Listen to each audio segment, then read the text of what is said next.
Simplify the square root of 18 over 125.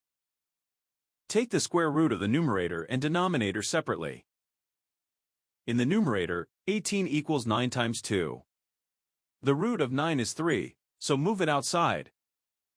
In the denominator, 125 equals 25 times 5. The root of 25 is 5, so move it outside. The denominator still contains square root 5. Rationalizing removes that root. Square root 5 over itself equals 1. Multiply by this factor. The value stays equal. Multiply across the numerator, then across the denominator. On top, multiply the roots to get square root 10. On the bottom, square root 5 times itself is 5. 5 times 5 is 25. The simplified exact value is 3 square root 10 over 25.